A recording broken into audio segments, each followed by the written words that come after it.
Vas-y, explique-moi s'il Une te fois plaît. qu'on a mis donc cette couche de terre, argile et sable au fond, qui va retenir l'eau, on met une bonne terre végétale grumeleuse. Une terre végétale, ça veut dire quoi? Ça veut dire que c'est au départ une roche qui s'est décomposée petit à petit, qui a fait des marnes.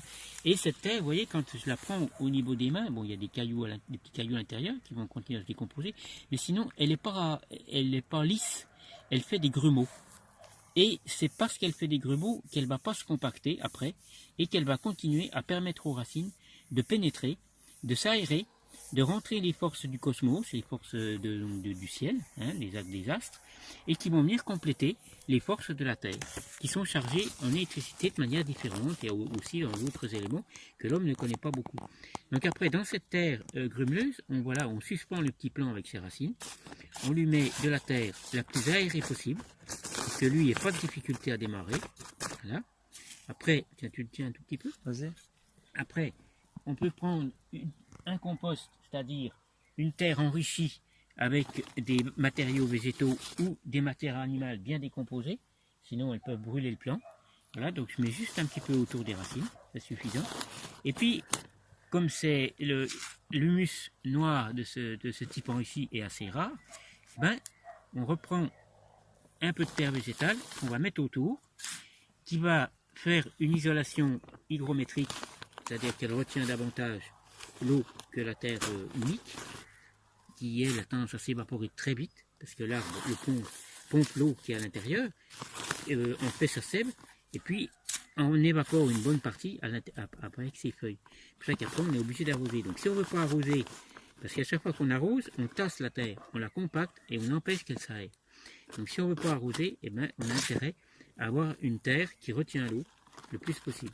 C'est pour ça qu'il y a certains plants qui sont fragiles. On va mettre par exemple cette algue du Chili qui est merveilleuse, qu'on appelle la sphène, qui est une algue d'eau douce dans le Chili, et qui retient au plus de 30% son volume en eau.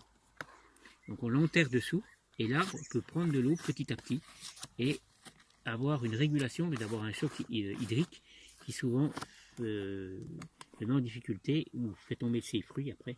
Et ça, c'est un péché, hein? Ça, c'est un petit péché de vigne, donc, à chaque fois qu'on va mettre ces noyaux de ces fruits plus tard en terre, redonnera une variété de pêche de vigne indéfiniment.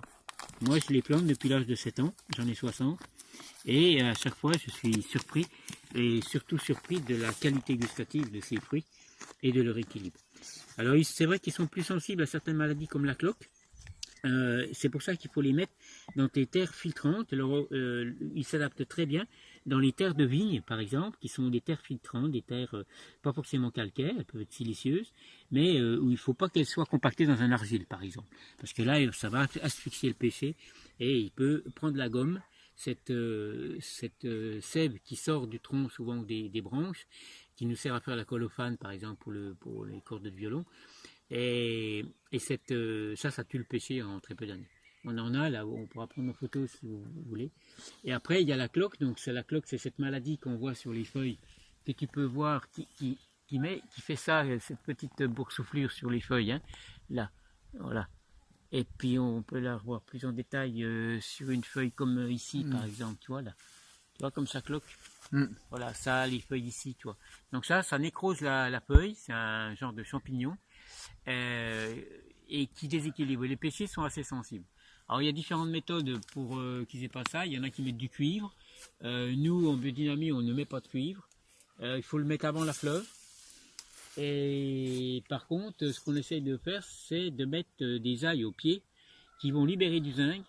Et l'arbre va se servir de ce zinc libéré dans sa sève et va être plus résistant contre la cloque. Il y en a aussi qui mettent des coquilles d'œufs dans l'arbre directement. Mais ça, j'ai pas vu d'effet direct. D'accord.